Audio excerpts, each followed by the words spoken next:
Welcome, ladies and gentlemen, to another exciting episode of the Vinnie Eastwood Show, broadcasting from New Zealand, the island-chained paradise with the really weird direction in the flushing of the toilets. And my very special guest is Peter Kling. Peter, welcome to the program. Thank you very much, Vinnie. How are you today? Yeah, somewhat fabulous is my standard response. Oh, that's great. Actually, technically, it's fabulous. And I would love it if you'd just kind of introduce yourself to the audience, tell us a little bit about who you are and what it is you do. Oh, that's the part I hate the most. But anyway, I'll do that. I wrote a book. I'm an author, but I didn't start out that way by any means. Writing a book was the last thing I thought I was going to wind up doing. But I have had kind of an interesting life, one which if I ever wrote an autobiography about myself, nobody would ever believe, so we won't go into too much detail, but it was unusual to say the least. As a matter of fact, to make any sort of sense out of my life, I've had to go back generations, and thanks to work that my cousin did, I find that I have generations that have been doing this for years, so my life started out very interestingly. I was born like every other child, normally, for the most part. But what was different is that when I got to about the age of 4.5, I started being taught biblical prophecy and biblical history. And pretty much by the time I was 5.5, certainly by the age I was 6, I understood the complete story of the Bible. Now, not every chapter and every every little detail, but I understood the general story of the Bible. How we were put here by God or Yahweh, and how there are extra-dimensional life forms involved in us being here, and that they've watched over us, and that they've been with us, and some have rebelled and have enslaved us. It's all written out in a very interesting book, which most people are now discrediting. The church, though, interestingly enough, has never told the truth about the Bible. And I'm going to give you a different paradigm about the Bible, because I didn't learn the Bible. I didn't learn religion. I learned exopolitics, the political affairs between humans and interdimensionals within this multiverse that we live. And yes, I said multiverse. According to the mathematics, in order for our three-dimensional Earth to be here, our three-dimensional universe, there needs to be at least 7 other dimensions to support it.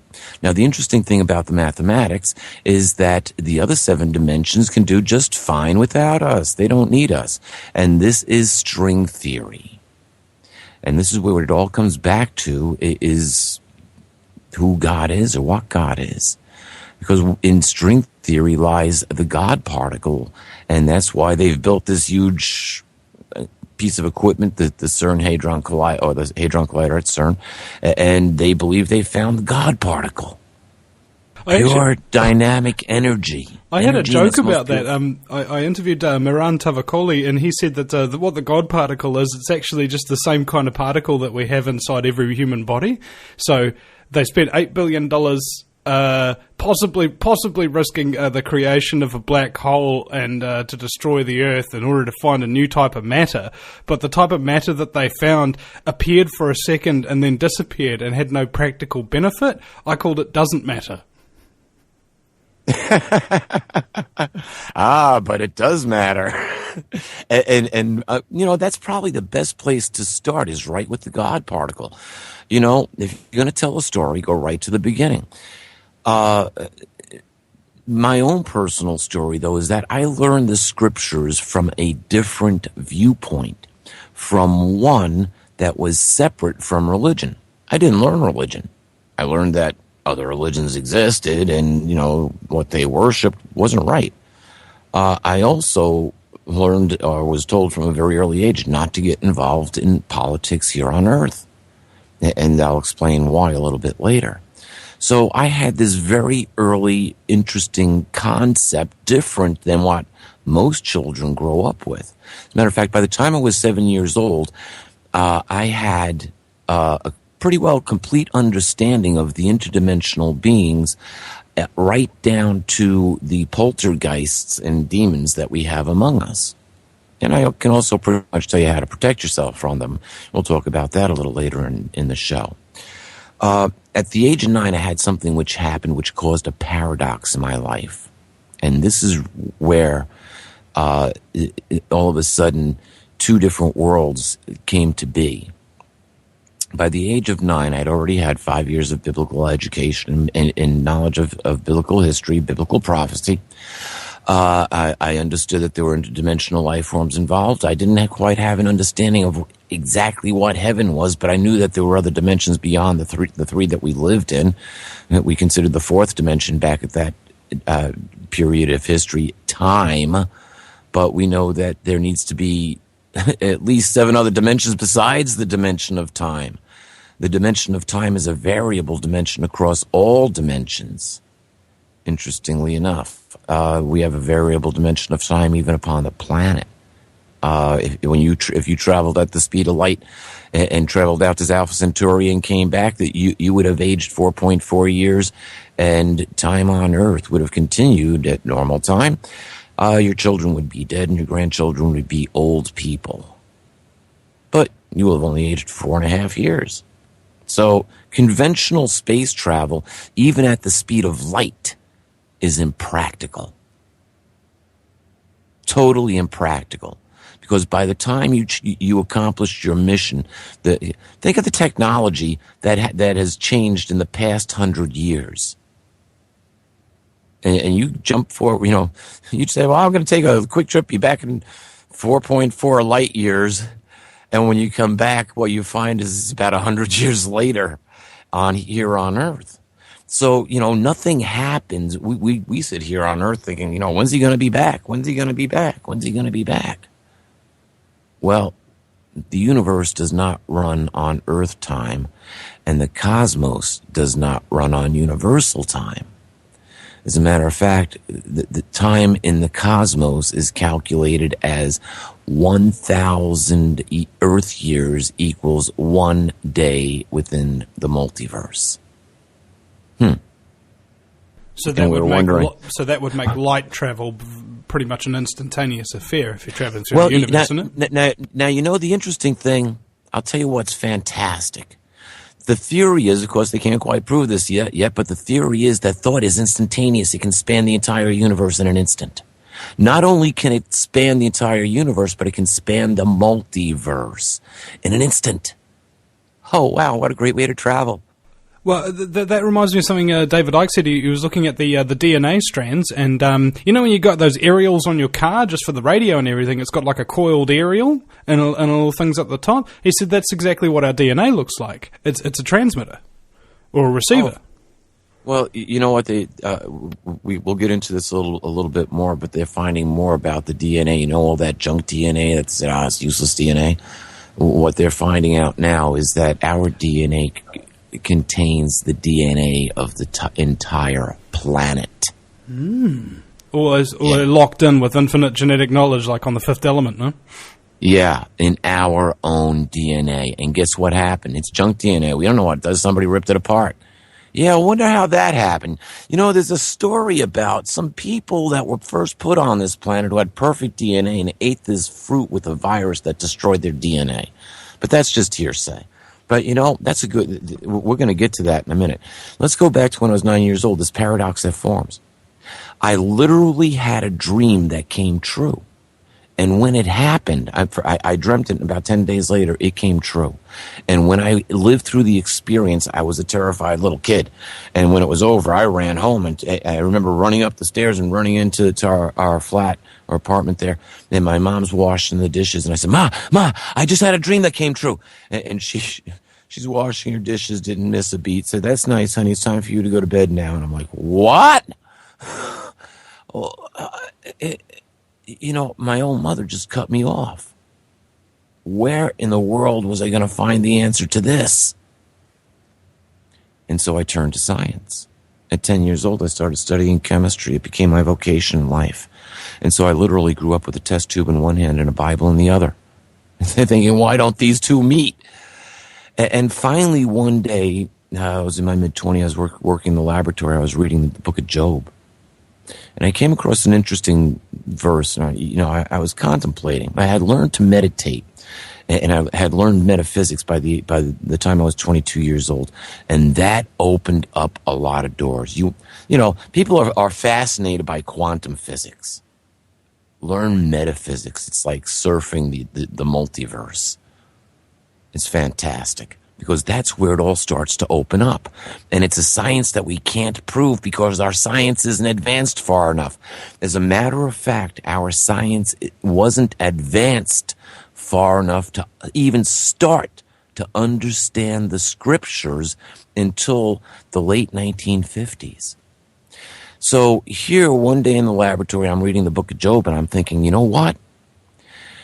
If the Bible is written for the generation that has to go through Armageddon, if they're the target audience, considering the Bible ends with Revelation, and it goes on, and it says that this paradigm ends and a new paradigm begins. This paradigm is destroyed. Now, when you look around the world today, how much do you really want to save? What part of industry, the banking complex, what part of new technology like HARP, which really is a new technology, but maybe we should save the nuclear industry. That would be a good one to save, and we can find out what happens to Fukushima in another 40 years. See if we have any more of those things go off, or see if they can fix that. Because they don't have the technology, they will not have the technology to fix Fukushima for 35 years, is what they said the week that it went off. They said, we don't even have the technology to begin to fix this. Well, they're probably just saying that because they didn't want to tell everybody that it's actually going to be like 20, 30,000 years before we got the technology to fix it. And by then, everybody will be dead. So it won't matter. Well, you see, that's the great thing about the 2045 initiative. I don't know if you've looked into this or any of your listeners have, but if you haven't, go Google it. The 2045 initiative. It's the transhuman initiative. They know they can't stop Fukushima. They got to come up with a way to keep on going. And so the end game plan is to develop nanobot technology to the point where they could replace biological humans with humans who are made of nanobots. So essentially, the 2045 initiative is the end of biological human life on this planet. Yeah, there's your deadline. How interesting, and because the elite have been trying to do this. It's one of their end games. I mean, like, if you were a complete psychopathic control freak, what's the last thing that you fear, and what's the only thing that you really, really want to prevent on a consistent basis? Death. And this is something that the Dalai Lama himself has endorsed. Well, didn't the Dalai Lama have slaves? Yeah, I really don't know because I don't follow religion. Here's why. Here's why. Because you get to Revelation, the 17th and 18th chapter, and religion as we know it is destroyed. So why bother following something that's going to be destroyed?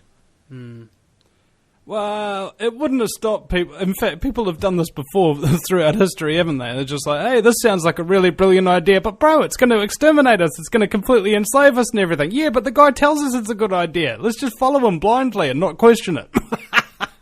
Well, interestingly enough, when I was writing Letters to Earth, I was like, okay, where did this all start? And actually, I had an inkling of it before, but I needed to get the story so I could get it down in writing. And I in doing my research, I never just look for one source. I like to find at least 3 and at least 2 before I'll say, yep, okay, now we've got support for the finding. And sometimes, you gotta look at the logical answer yourself in what's going on. But the main thing is feel what's going on, because if you can feel it, you'll know it before it gets to you. You know, it reminds me of something I actually got told by a friend of mine. I wanted to quit my job once, and I asked him, what should I do? And he goes, does it feel right? I say, well, yes, it did. And quitting that job turned me into this radio show host that I am today. So, yeah, it felt very right, and it still does. There you go. Here's the thing. And this takes us into the multidimensional universe.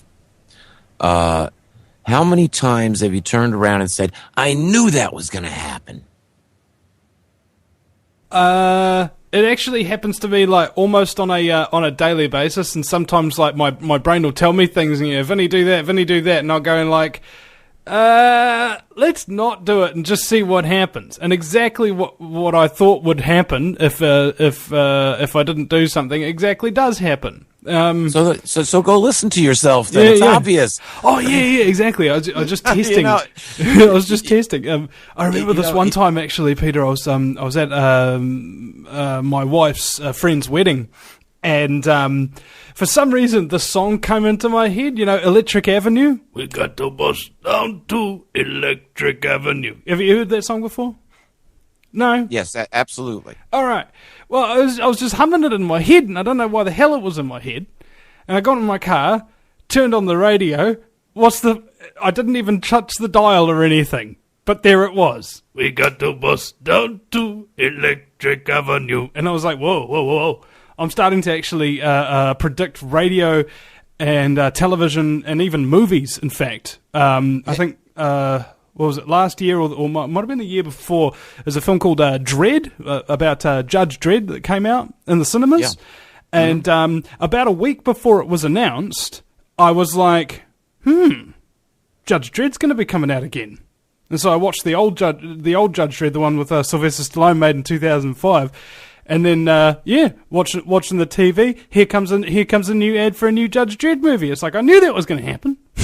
Why? How does this happen? And more to the point, how the hell can I actually derive practical benefit? Because you can't there's no practical benefit in knowing that Electric Avenue is playing. You're 100% correct, but it goes to show you that you can tune in to virtually anything, not just anything, but anything in any time, forward or backward in history, any place across the multiverse, as long as you know where to go look. If you walk into a library and you want to go find a book, probably now you go to a computer, you type in the name of the book, they give you the reference number to go where to go look, then you take that, however many digit reference number they give you, the Dewey Decimal System, and you go track down the aisle and the row and the shelf and the area where that book should be located. Now, without having that little roadmap to where that information would be, how long would it take you just to walk into the library, walk right to that place where that book would be located and say, that's it, and walk right back out? Einstein did that to somebody once. There was a group of students hanging around him at a university one day, and one of them asked him a question.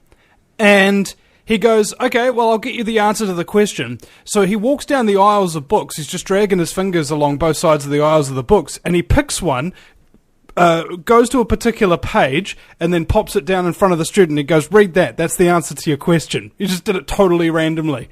And it was the answer to his question.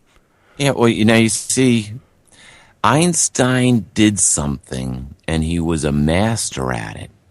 You see, he knew how to meditate. He pondered, and he saw the outcome, and that's how he saw the end result. And so then he would work backwards from the end result and come up with this equation. That's why I said God doesn't throw dice with the universe. It's not a game of chance. Yeah. That's why fractal technology works. That's why sacred geometry works. That's why all these things are together. Now, here we've got all of this stuff that, boy, could you imagine if they taught this stuff in school? the brilliant minds that we could turn out. Oh my goodness! All the students would stop listening to the teachers, though, and the schools wouldn't exist anymore. How bad would that be? Well, no, you see, if the teachers knew enough to teach this stuff in schools, I can guarantee you in one generation, the paradigm of this earth could be changed. Yeah, well, there's that other element as well, is the reason why people don't listen to their teachers is because their teachers don't know what they're talking about. Well, you see, that's the problem. You can't put a turkey in front of a bunch of kids and expect the kids to learn how to gobble. Okay? Now, you can have somebody who knows how to work a turkey call teach a bunch of kids to learn how to gobble, but unless those kids can figure out how to make the little toy or how to get those mouth movements.